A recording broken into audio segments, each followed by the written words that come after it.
We also have Ranbir Singh. So, Dr. Ranbir Singh, your comment. Actually, I had only one point, and what I heard from Dinesh was almost exactly that. My only comment there is, yeah, it would be really, and I missed part of it, but what would be really good is if you could do on an every 3-month basis a full CMOS process. Okay, I know that sounds ridiculous, but okay, let me elaborate on that. What I would say is, essentially take a very minimalistic CMOS process with the. I'm sorry, did I miss something?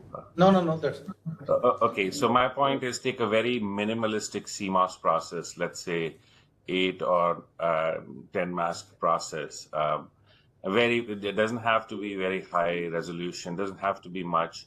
And I can send you, I mean, you just Google, standard CMOS process and you'll get very detailed, aspects of it. And I'll email it to you also.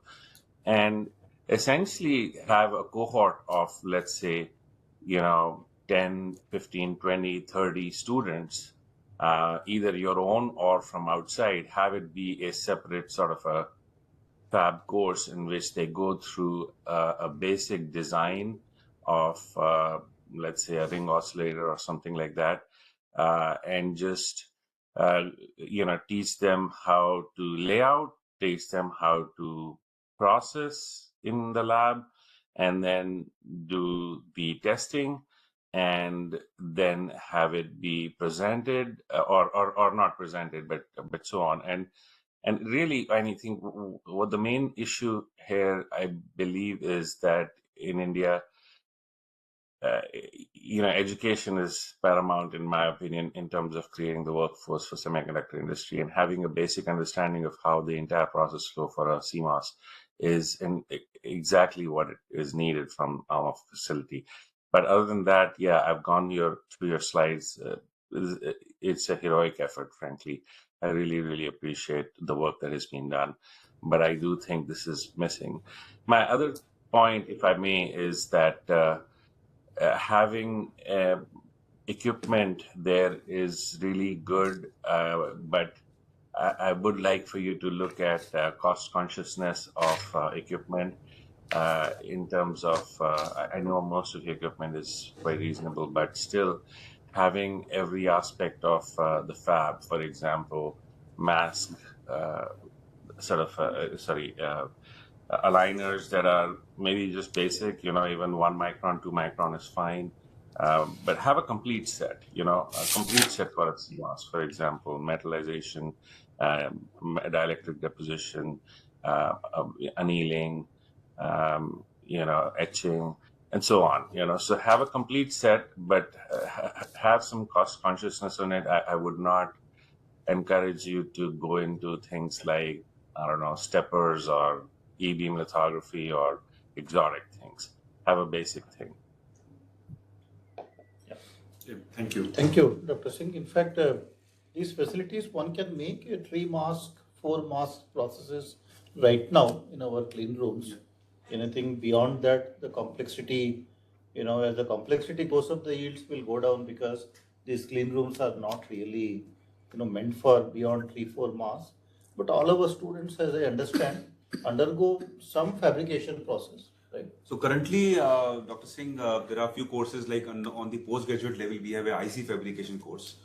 So there's an intake of 30 students every year. So they go through the entire process from crystal structure all the way to design of 2-terminal or 3-terminal devices.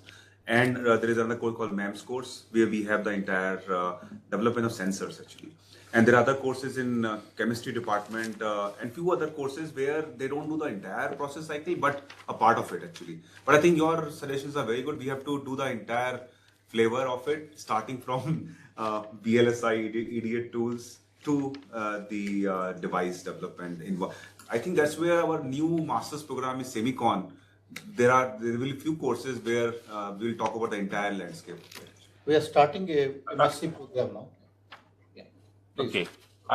I will send you an entire CMOS process, with the diagrams for everything. What the point I'm trying to make is, by the way, the first thing I did when I came to US in 1990, North Carolina State University, we had a course like this, like the first thing, and it was done in 6 months.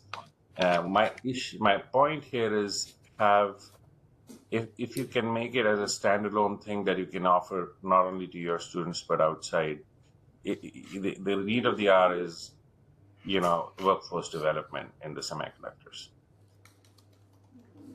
Right. Sure, we'll see that. If you don't mind, I can second Please. and third Mr. Singh's comments for sure, right? And to take it one step further, I may even recommend that once you get his basic process going, I'd highly encourage you to think about running a shuttle once every 6 months, right? But that's how you really want to think about how your facilities are going to get used. You don't want it to just be a facility that people use only when the courses are running. You actually want to make sure that there is a staff that can actually run a shuttle process for you on a regular basis, and ideally you want the students to end up running your shuttle process for you. That's how they'll end up learning. But if you don't have that, then you only have pieces, and people don't understand the precision that goes into semiconductors. The fact that what you make physically is what you end up seeing electrically. That correlation is not entirely clear unless you kind of make people walk through it. I mean, we can read everything in the textbooks, but unless you actually really go fabricate it correctly, etching something for 2 minutes versus etching it for 2 minutes and 10 seconds can have a huge impact on what your output results will look like. These are just very, very fundamental but important things for people to know. And without it, we just won't have an effective way for people to understand what actually goes on inside a fabrication. All right, so I'll shut Doing up. a full CMOS will be difficult because there are no implanters, but we can do a simple NMOS kind of a thing with a metal gate, right, and with diffusion as the process. Yeah, And it beyond doesn't have to be Okay. complicated. Yeah. Yeah, Yeah, it doesn't so have to be complicated. You don't have Yeah. to worry about yields. Yeah. They don't care about Yield- yields. All Yeah, 10% is good enough. yes.